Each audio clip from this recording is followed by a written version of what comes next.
आप सभी को मेरा नमस्कार। मैं रोहित मिश्रा आप सभी का स्वागत करता हूं अपने महाविद्यालय के ऑनलाइन प्लेटफॉर्म पर।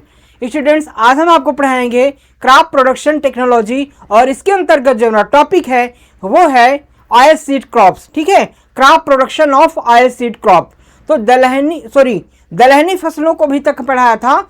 आज हम आपको स्टार्ट करने जा रहे हैं तिलहनी फसलों के बारे में, यानी ऑयल सीड्स क्रॉप के बारे में। तो ऑयल सीड में हम सबसे पहली जो क्लास पढ़ाएंगे वो है तिल। ठीक है, जिसे हम अंग्रेजी में सिसमम कहते हैं। बात करेंगे तिल की, तो तिल की फसल उत्पादन तकनीक यानी कि crop production technology of oil seed. ठीक है, सिसम क्रॉप प्रोडक्शन टेक्नोलॉजी, तिल की फसल की उत्पादन तकनीकी के बारे में हम आपको पढ़ाएंगे।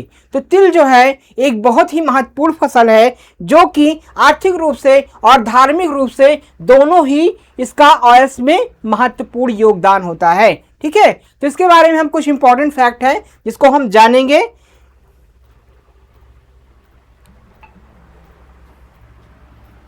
बात करें अगर सिसमम की बात की जाए, यानी तिल की बात करें, अगर तिल की बात की जाए तो इसका जो साइंटिफिक नेम होता है सिसमम इंडिकम, इसका जो वैज्ञानिक नाम है वो है सिसमम इंडिकम। इसकी जो फैमिली है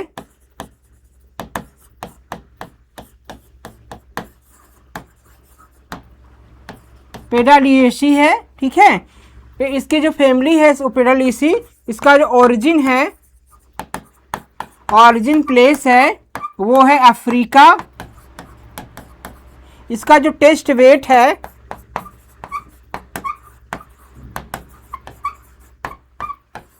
2 to 4 ग्राम है। ठीक है, इसे क्या कहते हैं? क्वीन ऑफ ऑयल सीड के नाम से जाना जाता है। इसे क्या कहते हैं? Queen of oil seeds crop कहते हैं। ठीक है, इसमें जो ऑयल परसेंटेज होता है, ऑयल परसेंटेज जो होता है वो 50 to 55% होता है। प्रोटीन जो होता है इसमें वो 20% होता है। ठीक है, तो ये जो है जो सिसमम है यानी तिल, वो हमारे लिए धार्मिक एवं आर्थिक रूप से इसका बहुत महत्वपूर्ण योगदान है ऑयल क्रॉप्स में। इसका साइंटिफिक नेम है सिसमम इंडिकम। इसकी जो फैमिली है वो पेडालिएसी है। इसका जो ओरिजिन प्लेस है वो अफ्रीका है और इसका जो टेस्ट वेट है वो 2 से 4 ग्राम है। इसे जो है क्वीन ऑफ ऑयल सीड्स के नाम से जाना जाता है। इसकी कुछ महत्वपूर्ण विशेषताओं के कारण इसे तिलहन की रानी कहा जाता है, यानी क्वीन ऑफ ऑयल सीड्स के नाम से जानते हैं। ठीक है, इसमें जो ऑयल परसेंटेज होता है वो 50 to 55% होता है, 50 से 55% के बीच में होता है। इसमें जो प्रोटीन होता है वो 20% जो है वो पाया जाता है। ठीक है, जो तिल है इसको कई प्रकार के जो है वो धार्मिक कार्यों में भी इसका महत्वपूर्ण योगदान होता है। और ये जो है इसका जो ऑयल होता है वो कई प्रकार के जो है वो आहार बनाने में, कई प्रकार के जो है वो व्यंजन बनाने में इसका प्रयोग किया जाता है और स्वास्थ्य के दृष्टिकोण से भी ये काफ़ी अच्छा माना जाता है। ठीक है, तो इसमें लो कोलेस्ट्रॉल पाया जाता है जिसके कारण से ये स्वास्थ्य के दृष्टिकोण से भी अच्छा माना जाता है। कुछ और इंपॉर्टेंट फैक्ट हैं जो मैं आपको बताना चाहूँगा। बात करें इससे इंट्रोडक्शन की, तो तिल का जो साइंटिफिक नेम है सिसमम इंडिकम है। भारत की यह प्रमुख तिलहनी फसलों में से एक है। इसे तिलहनों की रानी भी कहा जाता है, जो मैं आपको बता चुका हूँ। इसमें बीजों में लगभग 45 से 55% तेल पाया जाता है और 18 से 25% प्रोटीन पाया जाता है।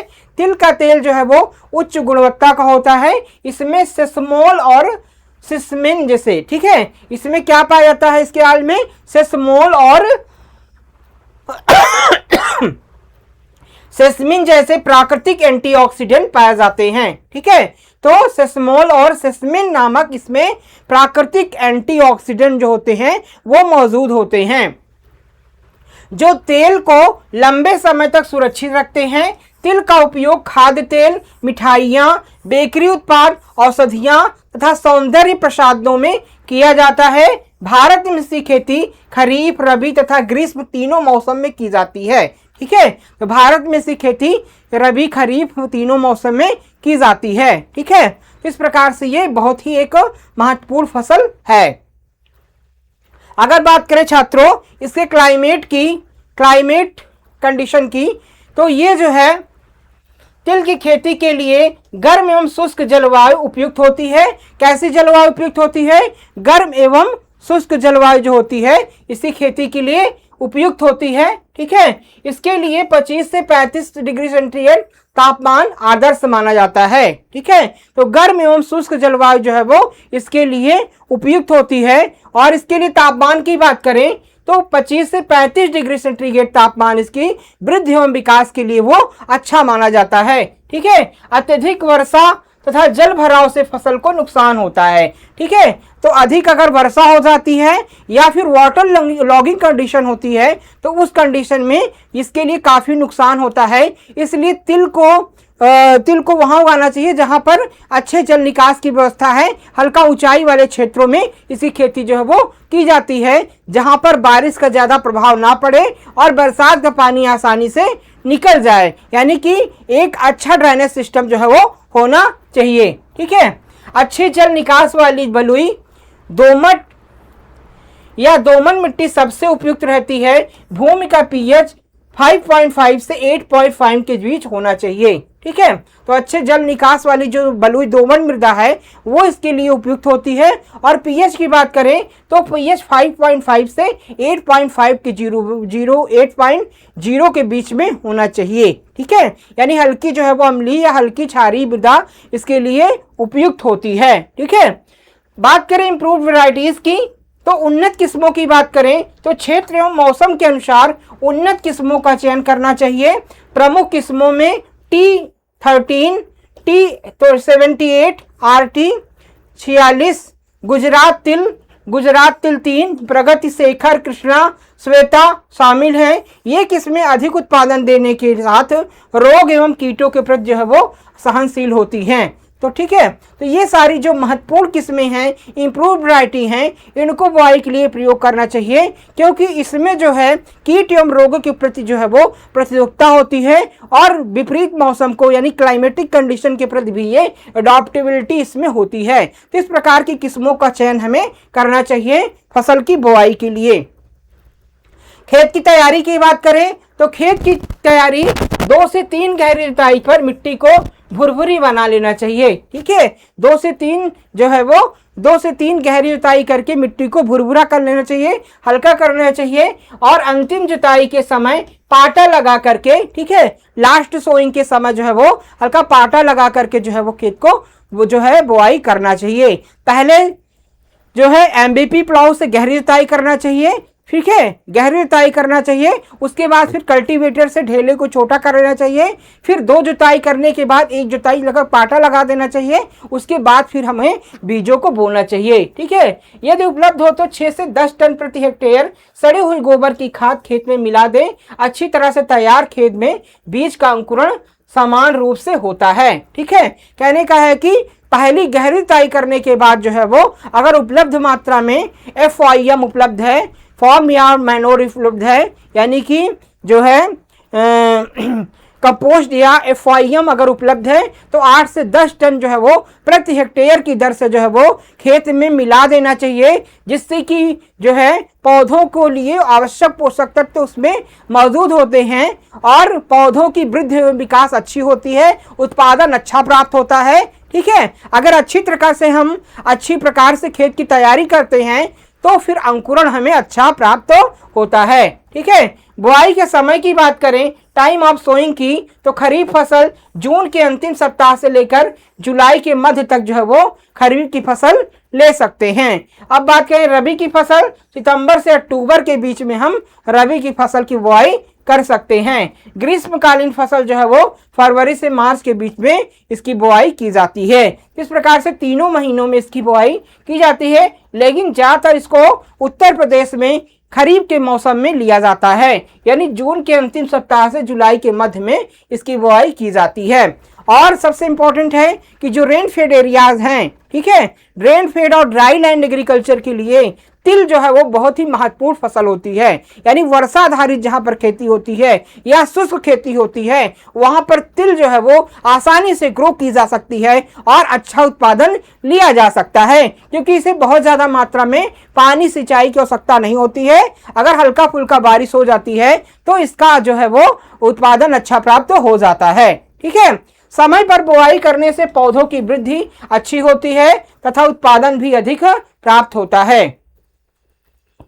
बीज दर की बात करें, सीड रेट एंड सोइंग की बात करें, तो तिल की बुआई कतारों में करनी चाहिए। किसमें करनी चाहिए? कतारों में करनी चाहिए। बीज दर जो है वो 3 से 5 किलोग्राम प्रति हेक्टेयर पर्याप्त होती है। ठीक है, कतार से कतार की दूरी जो है वो कितना रखना चाहिए? 30 से 45 सेंटीमीटर रखना चाहिए। ठीक है, तथा पौधों से पौधों की दूरी 10 से 15 सेंटीमीटर रखना चाहिए। बीज को 2 से 3 सेंटीमीटर गहराई पर बोना चाहिए। बुआई से पहले बीज को जो है वो किससे? फफूंदनाशी यानी फंजीसाइड से उपचार करने से प्रारंभिक रोगों से बचाव होता है। ठीक है, तो इस प्रकार से सीड रेट और सोइंग मेथड का यूज किया जाना चाहिए, जिससे कि अच्छा अंकुरण प्राप्त होता है।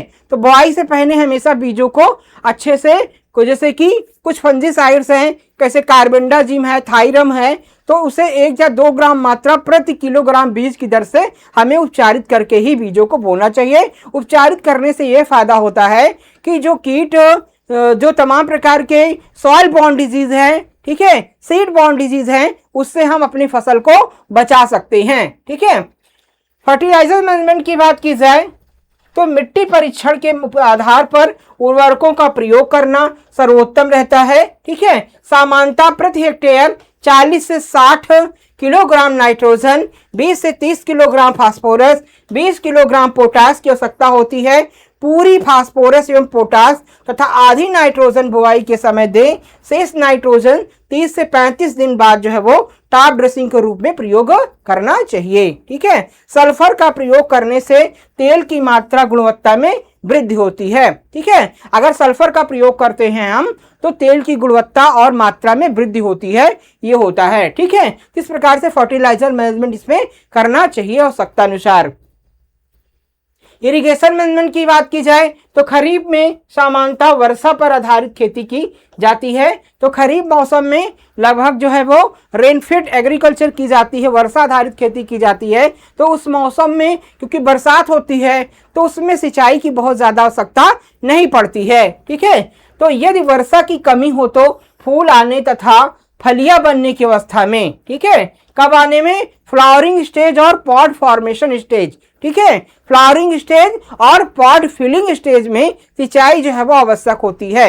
अगर 2 सिंचाई, इसको मान लीजिए बरसात नहीं होती है तो फ्लावरिंग स्टेज और पॉड फॉर्मेशन स्टेज में अगर इसको सिंचाई मिल जाती है तो फसल उत्पादन अच्छा, एक औसत उत्पादन जो है वो फसल से मिल जाता है। ठीक है, तो इस अवस्था में सिंचाई करनी चाहिए। ग्रीष्मकालीन फसलों में 4 से 5 सिंचाइयों की आवश्यकता होती है, जबकि खेत में जल भराव नहीं होने देना चाहिए, क्योंकि इससे जड़ सड़न की समस्या बढ़ती है।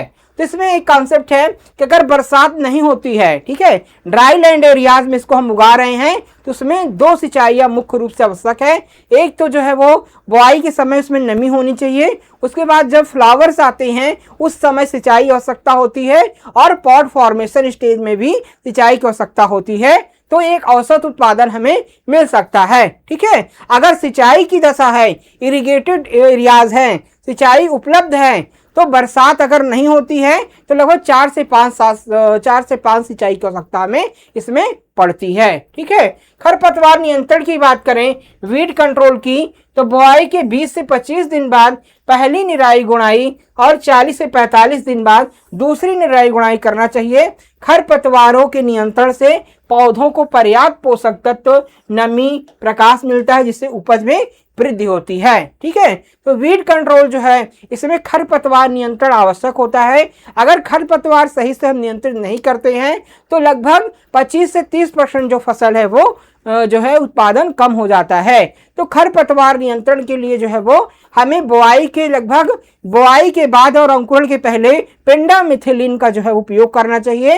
अगर हम नहीं कर पाए हैं या फिर जो है वो बुआई के लगभग 20 से 25 दिन बाद पहली निराई गुड़ाई करना चाहिए और दूसरी जो है निराई गुड़ाई 40 से 45 दिनों के बाद जो है वो करना चाहिए। इससे पौधों की वृद्धि अच्छी होती है और जो खरपतवार हैं पौधों से जो कंपटीशन करते हैं पोषक तत्व, स्थान, नमी के लिए, तो ये जो है कम हो जाता है, जिससे पौधों की वृद्धि एवं विकास अच्छी होती है। इसलिए खरपतवार नियंत्रण जो है वो आवश्यक होता है।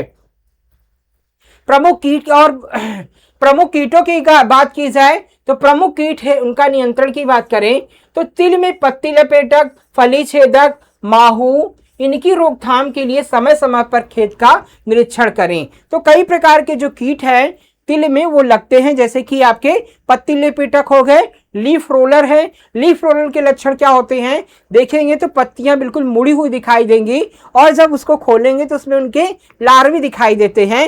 लार्वी पूरी तरह से पत्तियों को जो है वो खा जाते हैं, जिससे पौधे जो है वो पौधों की वृद्धि भी प्रभावित होती है। ठीक है, इसके अलावा जो है वो जैसे फली छेदक है, पार्ट बोरर होते हैं जो कि फलियों में प्रवेश कर जाते हैं और जो है फलियों के जो बीज होते हैं उनको पूरी तरह से खा करके खोखला कर देते हैं। इसके अलावा जो है वो एफिड्स होते हैं। एफिड जो है वो कई प्रकार की बीमारियों को कॉज करते हैं, मतलब कई प्रकार के बीमारियों का वेक्टर्स का काम करते हैं, कई प्रकार के बीमारियों को फैलाते हैं अनहेल्थी टू हेल्थी प्लांट में। ठीक है, तो जिससे पौधों में कई प्रकार के बीमारियां भी हो जाती हैं।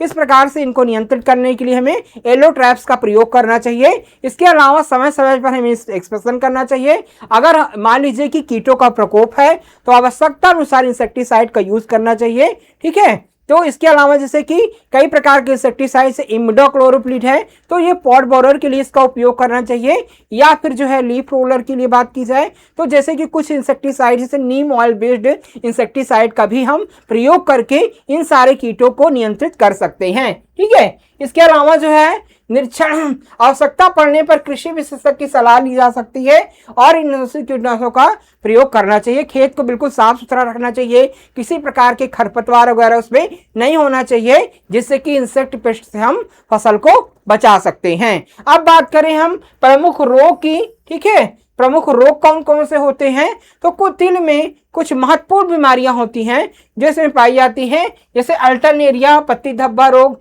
फाइलोडी तथा जड़ सड़न प्रमुख रोग हैं। तो सबसे इसका जो महत्वपूर्ण रोग होता है वो फाइलोडी होता है। ठीक है, तो फाइलोडी जो डिजीज है वो किसके कारण होता है, वो माइकोप्लाज्मा के कारण होता है। किसके कारण, माइकोप्लाज्मा। ठीक है, तो ये जो है माइकोप्लाज्मा के कारण होता है। ठीक है, तो माइकोप्लाज्मा कारण जो है वो फाइलोडी होता है, अल्टरनेरिया पत्ती धब्बा रोग है। ठीक है, तथा रूट रॉट डिजीज है। तो ये सारे प्रमुख रोग होते हैं इसमें। इसके लिए रोग मुक्त बीज का उपयोग करना चाहिए। ठीक है, हमेशा रोग मुक्त बीज का प्रयोग करना चाहिए। बीजों को हमेशा उपचारित करके बोना चाहिए। कई प्रकार के फंजीसाइड्स हैं, थायरम है, कैप्टान है, कार्बन है, उससे सीड को ट्रीटमेंट करके ही बीजों की बुआई करना चाहिए और एक अच्छा फसल चक्र अपनाना चाहिए। ठीक है, एक अच्छा क्रॉप रोटेशन अपनाना चाहिए।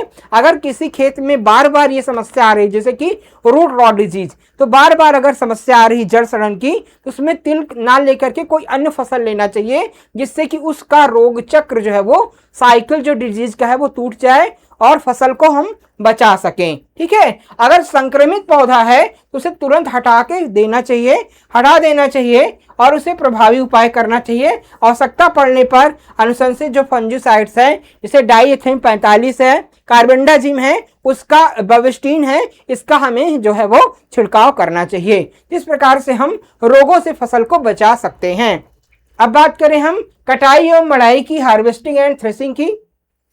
तो जब पौधा की अधिकांश फलियां पीली होकर के पक जाएं, ठीक है, जब पौधों के अधिकांश जो फलियां हैं वो पीली होकर के पक जाएं और निचली पत्तियां झड़ने लगें, तब फसल की कटाई करनी चाहिए। ठीक है, तो जब पौधों की अधिकांश जो फलियां हैं वो पीली होकर पक जाएं, और क्या है कि जब पत्तियां, निचली जो पत्तियां हैं, निचली लीव्स हैं, वो पीली होकर के झड़ने लगे, तो इसका मतलब क्या है कि फसल जो है वो परिपक्व हो चुकी है, हमें उसे समय से काट लेना चाहिए। ठीक है, अगर विलंब से हम कटाई करते हैं तो जो है दाने क्या होते हैं, झड़ जाते हैं खेत में। अगर हम जल्दी करते हैं तो दाने अपरिपक्व रह जाते हैं, इसलिए सही अवस्था में ही फसल की कटाई करना आवश्यक होता है। ठीक है, कटाई में अधिक विलंब करने पर फलियां फट करके बीज झड़ सकते हैं। कटे हुए पौधों को 5 से 7 दिन तक उसे सुखाना चाहिए। ठीक है, और क्या करना चाहिए, कटे हुए जो पौधे हैं उसको 5 से 7 दिन तक खेत में अच्छी तरह से सुखाना चाहिए, और फिर उसके बाद जो है वो सूखे हुए पौधों को मड़ाई के लिए बीजों को अच्छी तरह सुखा करके लगभग 8% जो है, ठीक है, तो 8% नमी पर उसे भंडारित करना चाहिए। ठीक है, तो अच्छी तरह से जो है वो पौधों को सुखा लेना चाहिए, फिर उसको जो है वो मड़ाई करनी चाहिए थ्रेशर से या फिर हाथ से। 2 विधियों से इसकी मड़ाई की जाती है, और मड़ाई करने के बाद जो है वो पौधों से बीजों को अलग करना चाहिए। साफ सुथरे बीजों को अच्छी प्रकार से सुखाना चाहिए, और लगभग 8 से 10% जब नमी हो जाए, यानी कि 8 से 10% जब नमी हो, तभी बीजों को हमें भंडारित करना चाहिए। ठीक है, और स्टोरेज करने के लिए जहां पर हम बीजों को स्टोर करते हैं वहां पर नमी मुक्त होना चाहिए, बिल्कुल मॉइस्चर नहीं होना चाहिए, एयर टाइट प्लेस होना चाहिए। ठीक है, और किसी प्रकार के कीट वगैरह उसमें नहीं होने चाहिए, मतलब कि पूरी तरह से जो गोदाउन है उसे साफ सुथरा रखना चाहिए। अगर हम बैग्स में रख रहे हैं तो जूट के बोरों में रखना चाहिए, भूसे के अंदर जो है वो हमें रखना चाहिए, या फिर हमें स्टील ड्रम्स का प्रयोग करना चाहिए।